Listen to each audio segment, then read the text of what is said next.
So I'm Chiara for the Hot Corn Italy, Okay. Cool.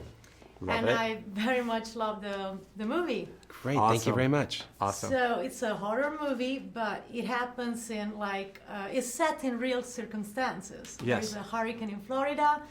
There are gators in Florida in Yeah. their own habitat, water. Yeah. So I'm just wondering, does it make it scarier than let's say, a zombie movie?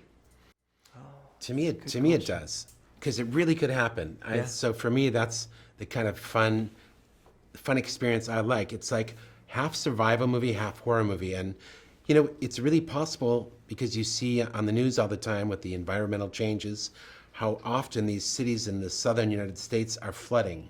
You see people on their roofs and helicopters trying to save them, and you also see these alligators, which are swamp creatures, because of these floods, driven to high ground, because they don't want to swim like a fish. They want land and swampy environments.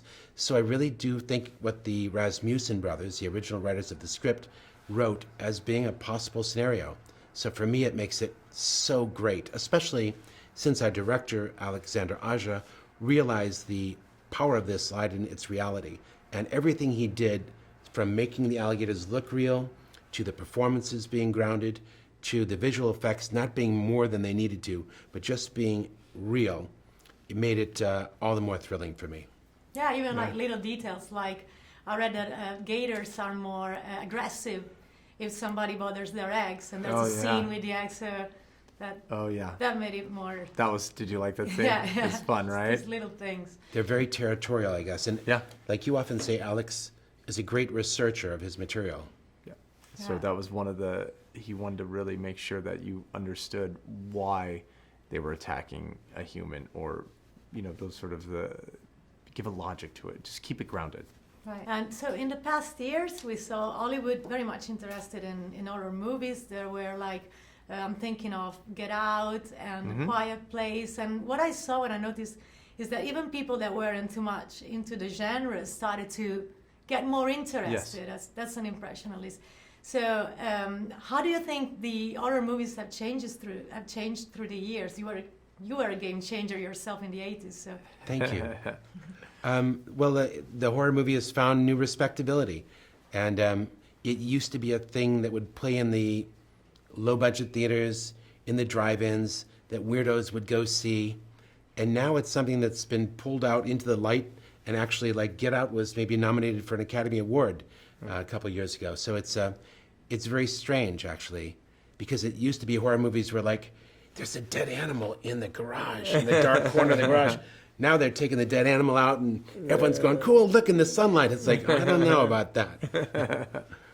why do you They're also, I think it's the shared experience that people are looking for, and those are theater going eventized things where people need to go, and you have to have a packed theater, and everybody's screaming, and everybody's like throwing their popcorn in the air and talking, to release the tension, or nervous laughter and what have you.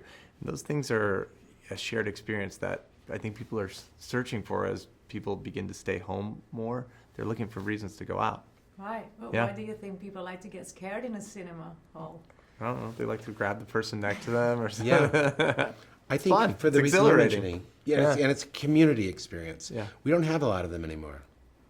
We don't go to a lot of parades. Yeah. There aren't a lot of balls or dances for the town. There aren't weekend festivals that we all communally go to. But this is a time when we all are jumping together. We're all having an expectation that's the same. It's kind of an energy in the theater when you have a movie like Crawl that you can feel, and it's your friends and neighbors and people you don't know, and suddenly you're all on the same wavelength. So it's connecting in some way. So I know Alexander Aja was the director, of course, but he said that you were very helpful throughout the whole film. I'm just wondering if there was one special advice that you gave him. I almost never gave Alex advice. He's probably being very generous. Craig and I we tried to support him and be sounding boards for his ideas. And if we saw that there was a problem with something, we'd make a suggestion. And usually he wouldn't take our idea. But like you said, he'd recognize there may be a problem with his original idea, even if our idea to replace it wasn't good, and it would spur him on to come up with something that worked across the board. So we would challenge him and support him, and we tried to be good producers. Right. Thank you so much. Of for your course, time. Chiara. Thank you.